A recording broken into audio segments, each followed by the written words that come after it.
Hi everybody, this is Jared, and today's date is September the 25th, 2014, and I am back to read poetry today from a featured poet. Today's featured poet is Gary Jackson, who's pretty fairly new to me and to the poetic scene. Mr. Jackson published a book entitled Missing You, Metropolis, and I'll hold that up, and please forgive the glare. I have a heavily lit light here. I will post a link to this book on my blog. I was very impressed when I read this. I was supposed to read another featured poet today, but when I ran into this, I was just taken aback by the brilliance of the book. For those who are familiar with one word in the title, Metropolis, that of course is the fictitious city that was adopted by the superhero known as Superman of DC Comics. So that should pretty much give you an idea of what the bulk of the poetry in his book is about and will detail. I did a little research on Mr. Jackson. I didn't find very much which will allow me to revisit this poet in the future. But for those who've never heard of him, let me just give you the little bio that I have. Gary Jackson, of course, is an African-American poet who was born in Topeka, Kansas. He received his MEA from the University of New Mexico, and he taught in Albuquerque, New Mexico, and in Anyang, South Korea, and I hope I pronounced that correctly. This book of poetry that I'm about to read from was published in 2010 by Greywolf Press of Minneapolis, Minnesota. As I said, Mr. Jackson is fairly new to me and the super poetic scene. This first book of poetry is won the Cave Canon Poetry Prize, and it was selected by the incredible and undeniably talented poet Yusef Komenyaka. And with that being said, I'm going to read six of poems that really stuck out for me in this book. I wish I could read all of them. As I said, this book is very impressive, and I hope I do Mr. Jackson's work justice. And I'm going to go ahead and begin now. And also, let me also mention that I love the way. First of all, I love the way he meshes his love for superheroes and forms his own stories from them, and also packs in issues of race growing up in Middle America alongside that. I will begin reading the first poem of the book that I like. Of this book that I like. It's entitled Stuart. We hung out in 5th grade because we both enjoyed the curves of comic book women, the rustle of cheap paper between fingers. The 350th Amazing Spider-Man issue featured Dr. Doom.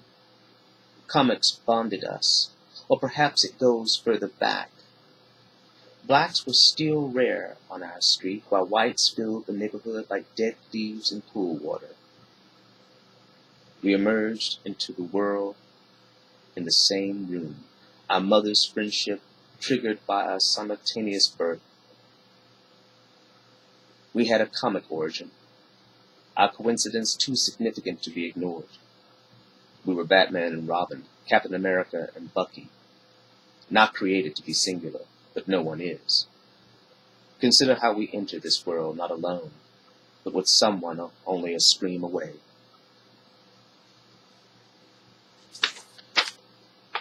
The second poem is entitled After the Green, and this basically tells the story of the short life of his sister. After the Green. Mom joked, "Both my children are special," after I entered gifted. I didn't understand what my sister did at school, only that at home she couldn't play outside. Her body ticked like a broken watch. Arms moving staccato, muscles jerking limbs to their own order.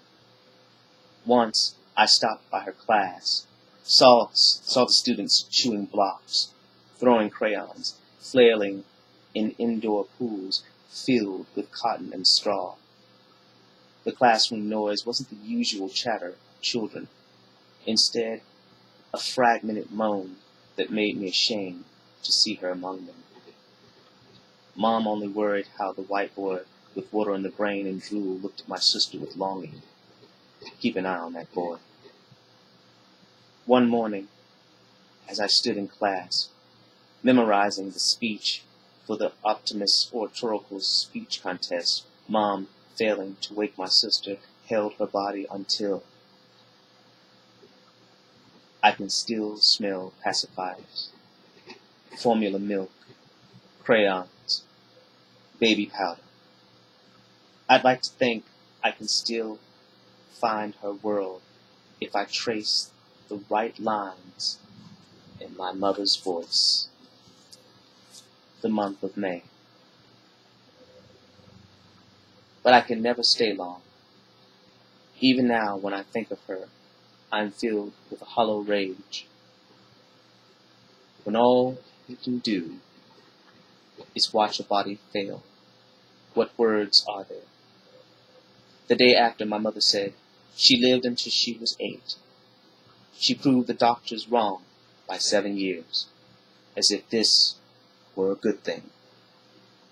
It's very powerful. The next piece by Mr. Jerry Jackson I will be reading is further along in the book.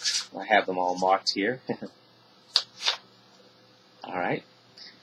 This one is entitled Listening to Plath in Poetics. And that's a quote. He's referring, of course, to Sylvia Plath, the late Sylvia Plath, also a phenomenal poet. I'm staring at your leather belt, praying those jeans loosen their grip enough to reveal your porcelain back while I listen to blacks cackle and drag. You haven't caught me peering at the sliver of flesh between jeans and shirt. The warm glisten of your sweat rests on the only hint of skin I can see. I've heard Daddy before. I could be yours and you could be my Lady Lazarus and eat me like air. And I would feed you alive, one of the little ones, the kind that turns strangers to lovers, that turns words to poems. Okay, moving along. When loving a man becomes too hard. Over a bottle of Merlot, Mary Jane confesses she sometimes makes Peter wear the costume when they fuck because she likes to pretend Spider-Man is her other lover. Betty can't relate because she's only made love with Bruce. The Incredible Hulk is too big for their bed, and no woman wants to see a pickle inside her. Mary Jane says she's always been curious about Bruce and envies the thrill of sleeping with one man and waking up next to another, transformed. But Betty reminds her that both their husbands turn the morning after. Mary Jane considers the image of Peter slipping one red and blue legging, one at a time, in their bedroom, the mask almost pulled over his face. Some days he leans in over the bed, kisses her with that part of him that still belongs to her before covering even that, replacing her man with a new one, a man that belongs to New York and its myriad of victims and villains. Some days she doesn't even get that last kiss, and she holds his absence like a crutch. Wow. That's a very interesting story of Mary Jane and Peter Parker, a.k.a. Spider-Man of Marvel Comics.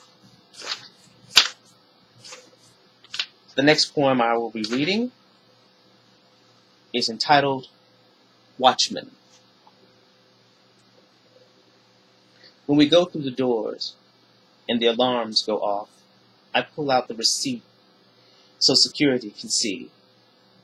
They eye the contents in our arms and nod as they check the list and say nothing as they give it back.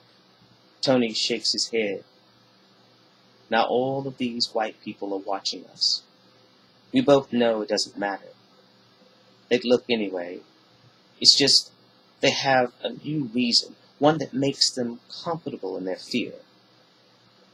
They'll take inventory of our shoes, jackets, faces, and save this moment along with every other whenever our skin rises from the cream of this city. Or maybe they're for yours, committing our bodies to memory, recalling our ideal forms in private. For them, it's a simple thrill to peer beyond the veil, observe how the other color lives. It's a very good one. The final poem of this selection is entitled Luke Cage Tells It Like It Is. Don't believe everything you read. The exploits you find in my comic are no more probable than snow in Sunnyvale. I'm not as black as you dream. But a body has to make a living, and I play the part better than any. I know the dangers of believing every shade of black you see. In this issue, there's a Mandingo of a man, dark like olives, voice as deep as a desert valley in the dead of night. He smiles as if he wants to bite your throat, pulls back his teeth with those bubblegum lips he can't help but lick, leaving the thinnest film of saliva on the surface. He's slick, and he's bold, and he's everything you imagine he should be.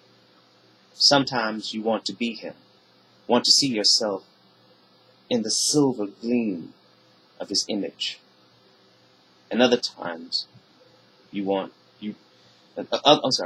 other times you want to be wanted by him, crave his brand of desire, his form of righteousness, bringing a little black to the world, one motherfucker at a time. No matter how three-dimensional he seems, know that behind every jive turkey uttered, there is not one black mouth, but a white one that dictates who he calls nigger, to temper the perfect tone of black. This is the cruelest trick.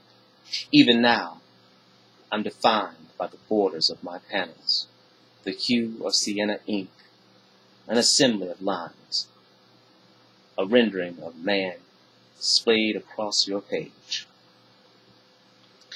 I really enjoyed these poems, and I hope I did them justice. I decided to read them slowly so you guys can get a full grasp of the full grasp of the text.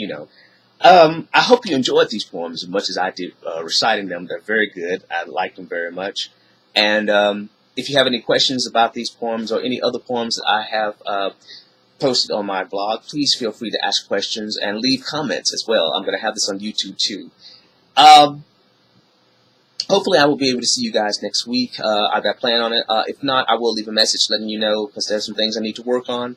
But I will say, I'll go ahead and say, hey, I will see you next week anyway, either way. And again, please comment, please ask questions, and I will see you again next week. This is Jared, and I am gone.